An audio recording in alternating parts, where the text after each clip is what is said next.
All right, guys. So we are in Mark chapter 12. And last week we got started at verse 38, talking about the widow's mite or the widow's fortune. Now, in verses 38 through 40, that's what we covered last week. We talked about Jesus' teachings about the scribes and Pharisees.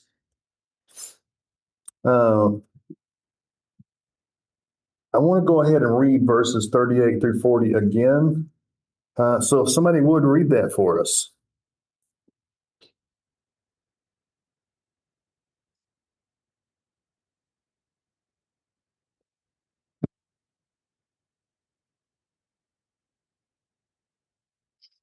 And in his teachings, he said, beware of the scribes who like to walk around in long roads, and like greetings in the marketplace.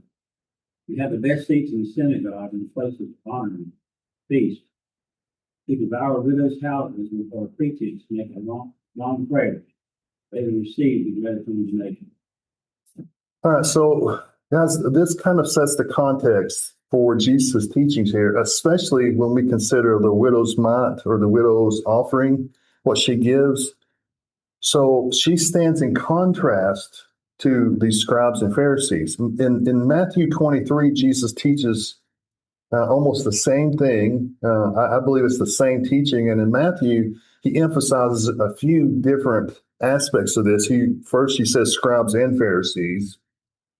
So why is Jesus telling us to first beware of these scribes?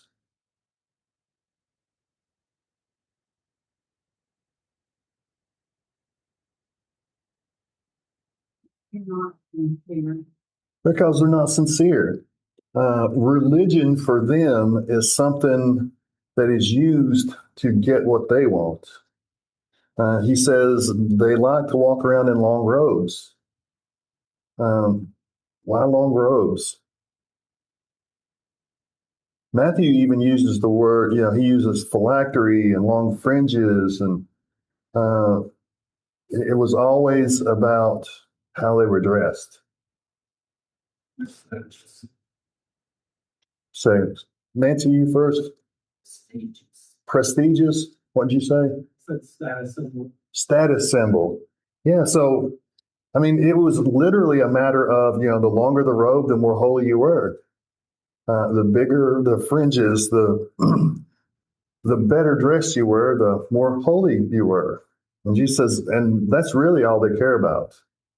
He says they want the long robes, they like the greetings, they like to be called rabbi or teacher. It's all about the recognition for them. And then he gets even more specific. He says they devour widows' houses. What does that mean?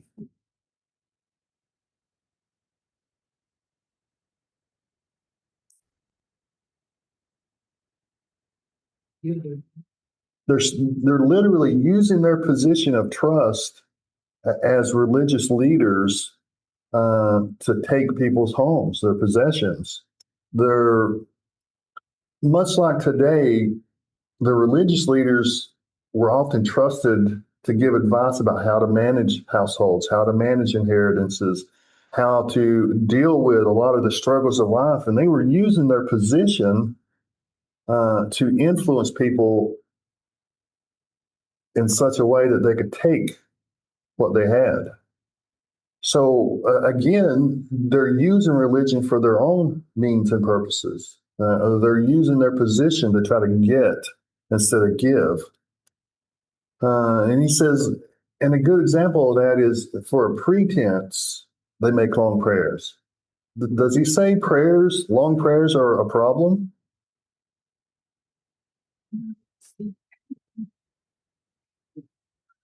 So it's the pretense. So what does that actually mean, though? They make long prayers for a pretense. It's putting on a show. What was that? Yeah, recited. Now, I've known, especially with young men, I used to teach them to write their prayers down on paper. Spend some time with it, practice, write it down so that when you get up front, you're not so nervous and you choke. I used to do it. I get so nervous that I would literally be shaking. There's nothing wrong with practice, and there's nothing wrong with really writing them down. But for them, it was just for show. It was a pretense. They didn't really mean anything they were talking about. Uh, but the truth is you can hear someone pray, and after you've heard them pray a few times, you get a good feel for what's in their heart, what's in their mind, how sincere they really are about these things. It's like on Sunday morning, you told witness. It's Sunday news. So Andrew, you should get her praying. Mm-hmm. Because the announcements to Missy Jamie kind of stutters and stumbles and He gets nervous. He gets really nervous. Yeah. wrong. Great. But see the contrast from being one of your students and part of that witness. Mm-hmm. Good. I think that's a great point. So the problem here is they're using their positions of trust in the church, in any other aspect of life, to benefit themselves. That application is applicable especially today, because we live in a world where people, whether it be teachers, whether it be government officials, it doesn't matter who they are. You've always got to be aware that people can use positions of trust to try to get what they want. That's especially true for young people. As we get older, we get a bit more jaded. We're not so quick to trust. We're not so quick to believe what we're told. But for younger people, it's not that they're more easily fooled. It's that they're more trusting. And it doesn't matter who they are. They can use their positions to try to use you, to get from you. And that's really the problem Jesus has with these guys. And he says, and they will receive the greater condemnation. Andrew? We read this verse last week. I was thinking about days. I was thinking about when Jesus begins getting after the Pharisees and talking about how they tell people to give their money basically to God or to the synagogue instead of to their mother and father. So he says, instead of honoring your mother and father, you say what you would gain from us is been given to God. So they're basically reflecting the elderly by taking the money that should be helping your family and taking it into their own treasury. Yeah, absolutely. And that's a good example of it. They're using religion as a pretense to do what they want to do, to get what they want to get. And Jesus says they'll receive greater condemnation, not just condemnation, not just judgment, not just more. I think he says greater for a very specific reason. People who would use religion to hurt other people deserve judgment. It's in John 11, after Lazarus has been raised, and towards the end of the chapter, you see the Pharisees and the other leaders gathering behind closed doors to decide what to do about it. In verses 47 and 48, it says, then gathered the chief priests and the Pharisees a council and said, what do we do? For this man doeth many miracles. If we let him thus alone, all men will believe on him, and the Romans shall come and take away our place in the nation. That's what they're concerned about, is their situation. And they don't want anything to rock the boat. They don't want to rock the boat, absolutely. And they're worried about losing their place because they put a lot of time and effort into getting to that place. So when we get to the widow here, she stands in contrast to these guys. These guys are only concerned about themselves and what they can get out of things. And they'll use anyone or anything they can to take so they feel better, so they're happy, so they get what they want. So when we get to this widow, I want you to notice how Jesus describes her.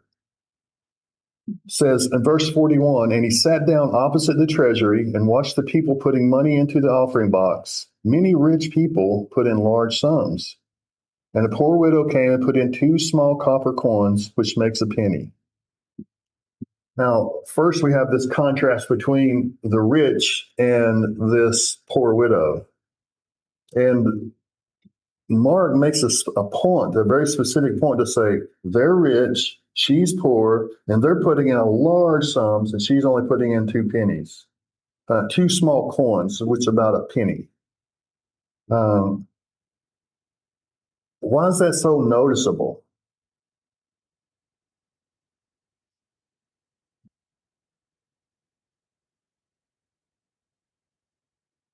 See, like when we put in the offering plate today, it's kind of padded. There's a little felt or something in it. It usually doesn't make a whole lot of noise. But one of the things I always enjoy is when you hear little kids putting in change. You'll always hear it. The plate will be passed around and you hear that handful of change drop in the plate. And it's audible. You can hear it. Everybody knows somebody just put in a lot of change. Well, in that time, all money was metal, was coins like that. And when they put money into this treasury, it made a sound. And everybody in the room heard it. And people sat around and listened just to see what was going on, to see who gave more or who gave less, to listen to the sound. So when it says many rich people put in large sums, you got to picture the scene. So these treasury boxes were almost like trumpets. They had this metal chute that came up out of the box, and they would just reach over and drop their change in. And it was loud, it made a lot of noise. Everybody heard. So when a rich person came over and they dropped in large sums, it was dramatic. There's a lot of sound there, a lot of noise happening. But when this widow comes over and she drops that 2 little copper coins, what kind of noise did that make? It barely any noise at all. Think about the contrast in that, because that's kind of the world we live in. This contrast between the loud, the easily visible, the person who everybody thinks is more important versus the person who barely makes a sound. And what we're going to see is in God's eyes, there really is a difference, because he's not looking at the coin. He's not looking at how much went in the receptacle or how much money or how much noise it made. He's looking at something bigger here. And that's really the contrast that Jesus is going to make for us. Coins clanging by the handfuls, loud enough that everybody hears. And you think about it, the world we live in today, everybody wants to announce, look at what I did. I mean, maybe I shouldn't say this. I washed the dishes the other day. I mean, I usually work around the house and help as much as I can. But I washed the dishes and I was pretty proud of myself. But I wanted to make sure she noticed. Uh, Real generosity doesn't announce itself. I mean, you don't need recognition or applause to do what's right. And I thought about this lesson that I've been studying and preparing for weeks. I thought, well, why did I do that? Rick, I remember hearing something one time that the man washes the dishes and not one there to stick is really happened. did it really happen? Yeah. You got to make sure it happened. I put a lot of time and energy into that. Kind of. I actually washed them by hand. I had to scrub some pots. I mean, like really scrub them. So it took a while. So I was pretty proud of myself. That's kind of what Jesus is talking about here. You have these people who kind of always get recognized. And it doesn't mean really that they're more important. Doesn't mean they're more valuable. Doesn't really mean they're doing more. Because he's going to contrast how much they gave versus how much she gave. Because in their eyes, this poor widow comes in with 2 small coins, barely a whisper, barely a sound. If you'd have been standing in that courtyard, you might not even have looked up. Because when they dropped in that money, everybody would look up. It was loud. It was dramatic. But this widow comes over and she drops in these 2 coins. Most people in the room probably didn't even look to see what was going on. It's not even noticeable, except the one person who mattered. He noticed. And I think there's a great lesson in that. There's when we do things from the heart, Jesus knows.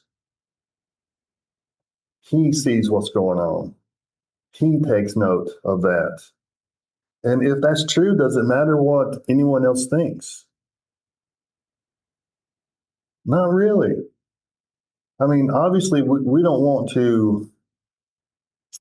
We don't want to hurt people for the sake of hurting people, and we don't want to just be unconcerned for other people's feelings or anything like that. We still, how you treat people matters a lot to Jesus Christ. How you act toward people, even the people you don't like. Jesus said, "Love your enemies, pray for them." Uh, that's that's huge. That's hard, and yet when we are truly serving for the sake of Jesus Christ, and not just to be seen, not just to get recognition, He notices. Now, how does that help us really as we consider living life as Christians today? The fact that it doesn't matter what anyone else sees, He does. How does that help us? Should be a bit of a relief. You don't have to impress people around you. And it doesn't matter what they think. Absolutely. I think it is a huge relief, but it's comforting to me as well to know that Jesus always sees. Scripture teaches that our labor in the Lord is not in vain. It's never pointless. It's never wasted energy. It's never wasted time. He knows, and He takes note of that. And I can find some comfort in that because what is our ultimate purpose? As Christians, what is our biggest purpose?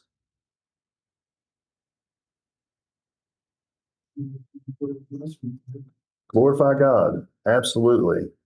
It's bigger than being a good person. It's bigger than I want to go to heaven or I don't want to go to hell.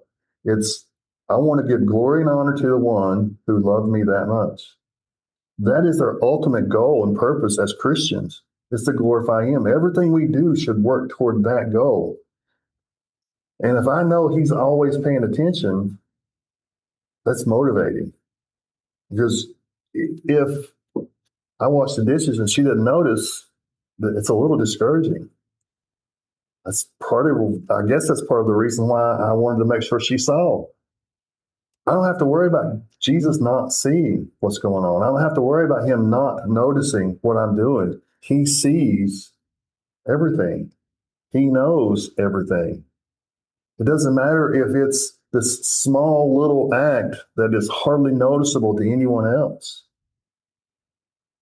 He notices, and that's what matters.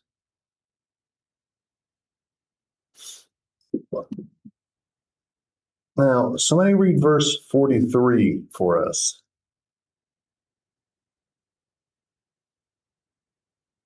And He called His disciples together and said to them, "Truly I say to you, this poor widow has put in more than all those who are contributing to the offering box." Now, what stands out to you in this passage? How Jesus evaluates her offering.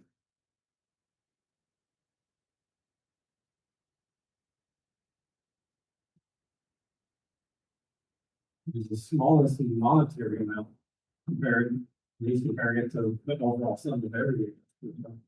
Okay, It's greater. it's greater. And I think that's a pretty amazing thing because what we give is not weighed against what everybody else gives. What we do is not weighed against what everyone else does. I'm not expected to be someone else. I'm not expected to give what they give or do what they do.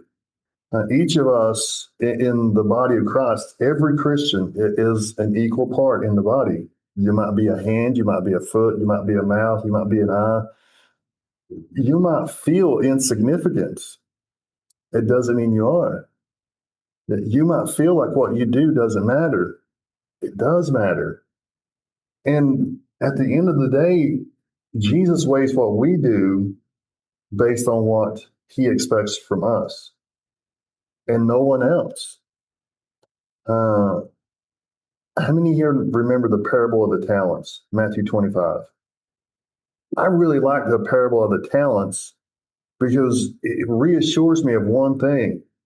What Jesus gives to me and what he expects of me is based on me, my talent, my ability, what I can do with it, not what is expected from anyone else.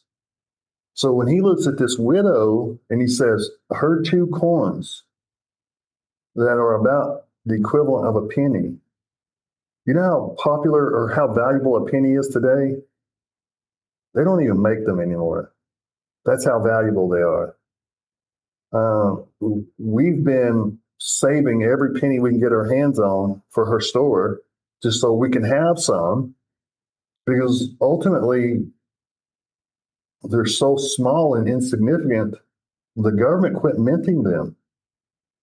And Jesus says her little penny was worth more than all those rich people and all the money they were putting in. What's that teach us? It's not about what we put in. Like she didn't have much, but she gave all that she had. So she was giving her all. She what she gave was based on what she had, and she gave it all. Yeah. And that's amazing.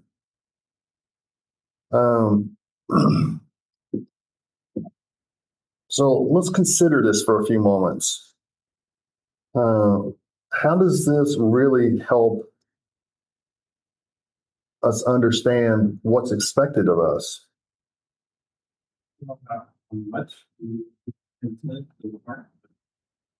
Okay. Back to the parable of the talents, about the 1 talent guy. Not much was really expected of him, but he also didn't bring anything with it, and he got punished. He got punished because that 1 talent, which in comparison to the 5 talents, pretty small, pretty insignificant, but he didn't do anything with it. How does that compare to, let's say, the guy that gets up front and does announcements versus the person sweeping the floor downstairs?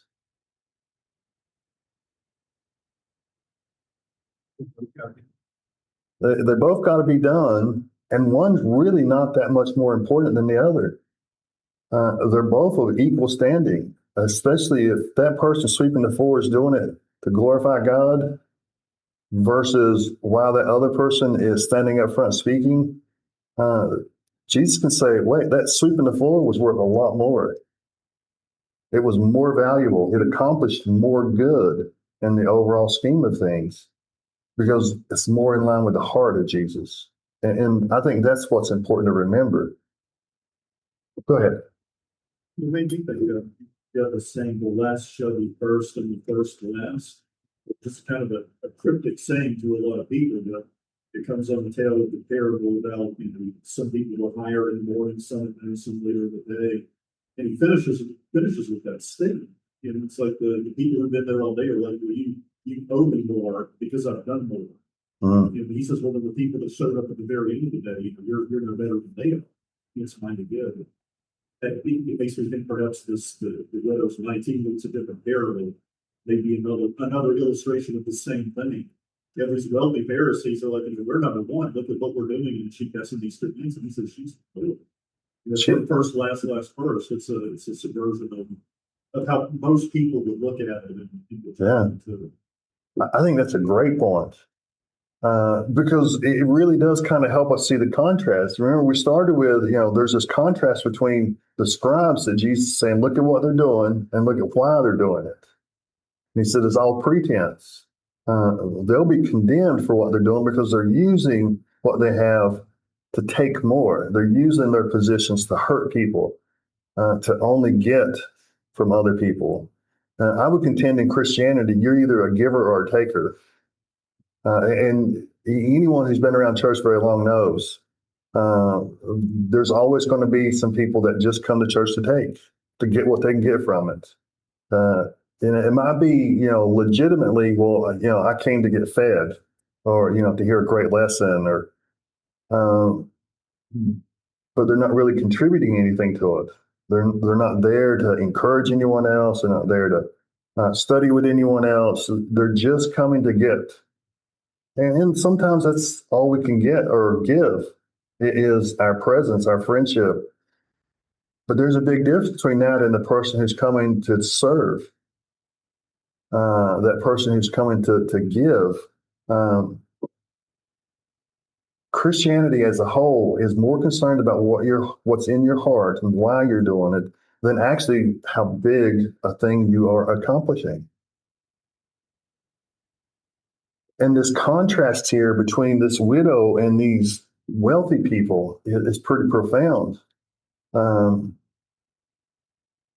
like to use the word paradox because it doesn't make sense.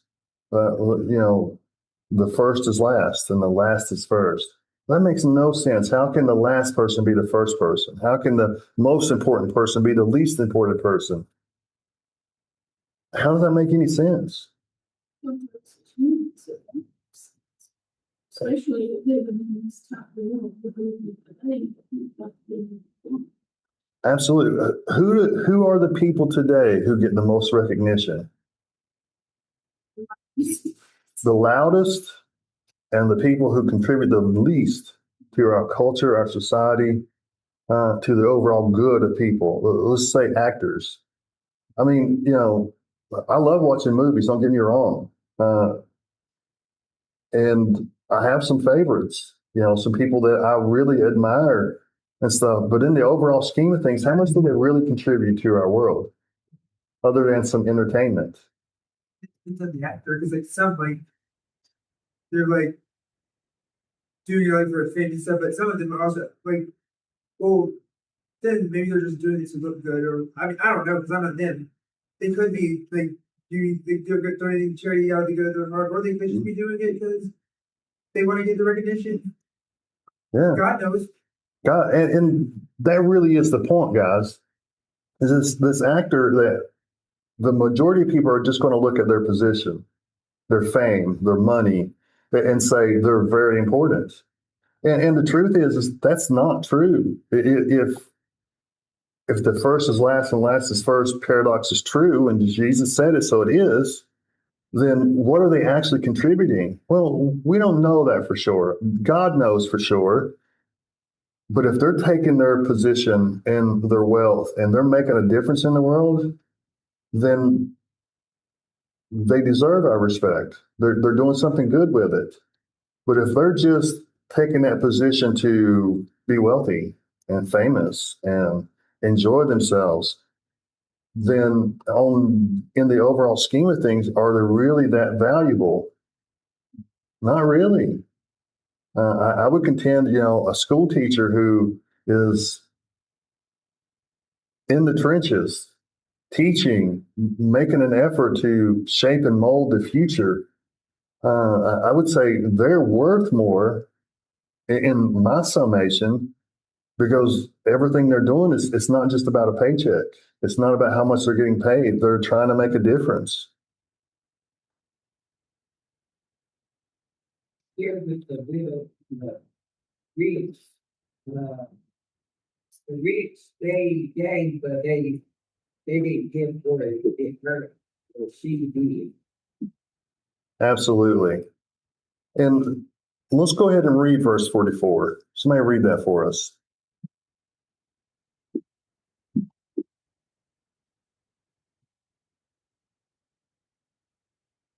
for all the they did cast in of their abundance, but she of what her want did cast in, and all that she had, even all of her living.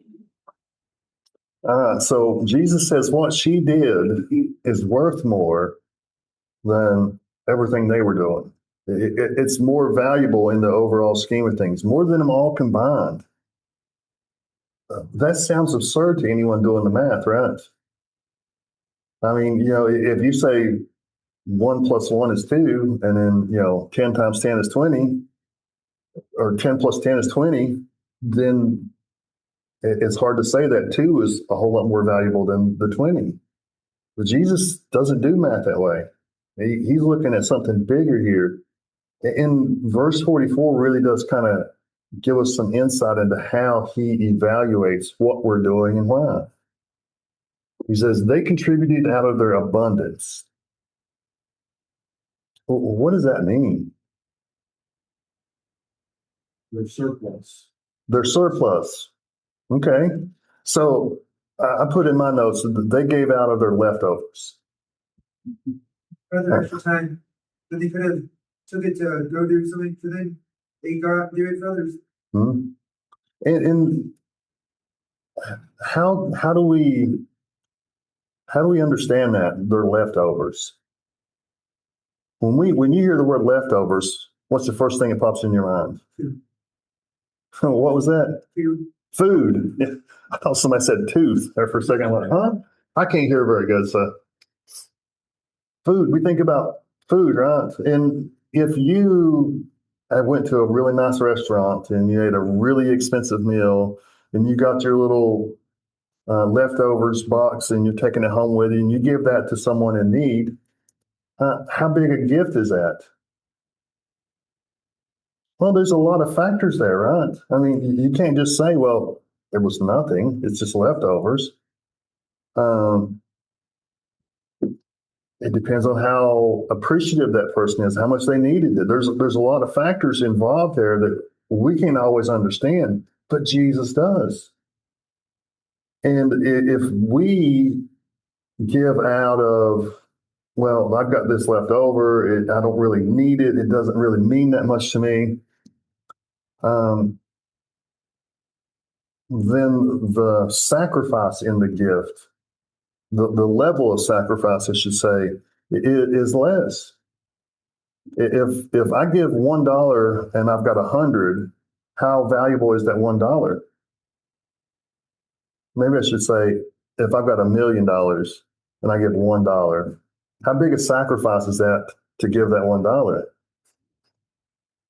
It's pretty small, right? I mean, it could be a sacrifice. I mean, I guess it's conceivable that it could be some level of sacrifice, but $1 out of $1 million is not that big a deal, right? But if all you got is $1 and you give that dollar, how valuable is that dollar to you now? It means a whole lot more, right? If you had to work hard all day long to get that $1, that dollar means a whole lot more to you now. I remember as a kid, I was raised on a farm, and my grandfather would pay us to help around the farm. I worked all day long picking up bales of hay and loading them in a truck. You walk through the field all day long, hot. The hay is this itchy and dusty. And you pick up these bales of hay and the rope cuts into your hands. By the end of the day, your hands are bleeding. You've worked really hard all day long, and my grandfather gave me 50 cents. I almost got upset. I mean, well, I shouldn't say that. I did get upset. Not almost. It's like, I worked really hard all day long for this 50 cents. But the thing that a lot of people don't get is that 50 cents meant a lot to me. I worked hard to get that. 1 penny out of that 50 cents meant a lot to me because I worked hard for it. I wasn't just going to waste it on anything. One of my cousins was like, let's go to the store and get a soda. I'm like, no, I worked really hard for that. I'm not just giving it away for a momentary thing. This widow's gift in the overall scheme of things is pretty small. And we'd say, if you're really counting zeros, it doesn't really matter that much. But for her, it did. You don't know how really hard that your granddaddy worked for that money. Yeah, absolutely. See, the rich give, in this story, they're giving from what they have left over. It's not so much from a needs perspective as for the widow. For her, this is real generosity because it cost her everything she had. And at the end of the day, she's giving away not just money, but this is security, this is safety, this is food, this is life. And a lot of times we have a hard time really grasping the enormity of what she's giving here. It would be almost the equivalent of us giving, every dime we have, every ounce of money we have, every piece of food we have, our homes, our cars, everything we have to depend on to live for the next week, we just gave away to somebody. I wonder if it's not even worse than that. I thought of Mike or Malachi, talking about the same kind of idea about sacrifices in Malachi 1:13. He says, "He brought that which was torn and the lame and the sick, thus he brought an offering. Should I accept this of your hand?" In that case, it's like they're taking it as an opportunity to unload stuff. It's like, I don't want this sick sheep, I'll give it to the temple, It's like it benefits me to get rid of it. And I want, like today, a lot of wealthy people make these big donations and things, but they do it for the tax write-off. It's like, look what I'm doing. I'm so generous. And it's not only that they're giving of their their surplus, but they're actually doing it to get something, to gain something from it. I think that may be the case with the Pharisees as well. Yeah. So that's even worse. It's like, not only did I need it, but I'm really doing it to enrich myself in some way. Yeah, because ultimately it's benefiting me more than anyone else. Because in the overall scheme of things, what they gave in comparison to what they have is pretty small. But for this widow, what she gave based on what she actually had, this is everything. This is life for her. This is everything she has. And Jesus literally makes that point. She gave out of her poverty, which means she had nothing more than these 2 coins. This was everything she had to live on. What does that say about the rich person who's giving out of their abundance and the poor widow giving out of her need or her poverty? She gave less physically, but she gave more like when it comes down to like what's right. Yeah, I mean, she's giving in the overall scheme of things, what she's giving is so much huge, or it's a larger sacrifice. It's a much larger sacrifice. You think about, the person who writes the big check and hopes everyone notices. They want the recognition. And the one who only gives a little bit and wonders if anybody even notices. Jesus knows both. And to the first, he's saying, I'm not counting the zeros. It's not about how much you're giving. It's about what's in your heart. And to the one who gave so small, he says, I saw what no one else saw. I saw that what you gave was a huge sacrifice for you. It matters because of what you had. And I think that's what makes this such a powerful lesson for all of us, because it gets to the heart of what Christianity really is. It's about glorifying God. And if I act in a way that glorifies Him and I truly sacrifice, God takes note of that. He always sees it. Versus if I don't. Any questions, comments? Can't believe we're on time already. In the overall scheme of things, Jesus sees the heart. More than intention, more than how much it is or how little it is, He sees the heart. That's what matters to Him. Are you doing this for Him and for the good of someone else, or are you doing this for yourself? That's a huge question to ask. We used to, the younger people here probably don't remember the what would Jesus do wristbands and all that stuff. I remember them when they were really huge and people would wear tons of them, and it was always the question, what would Jesus do? Why would he do this? That's ultimately a really valuable question because it helps shape who we are and why we do the things that we do. Guys, thank you for your time. I hope it was a good class. I hope it helps us to understand, the things that Jesus sees as valuable. The widow's mite was what actually counted. It was valuable because of what she had. If you can give a lot more and you do it for the right reasons, praise the Lord. I've known people in the church who could write $1 million checks and do it for the best of intentions, not to be seen, not to be known, just genuinely to help people. And that's a huge gift. God knows. So thank you so much for your time and attention. I hope it was good. We'll have a closing prayer and we'll be dismissed.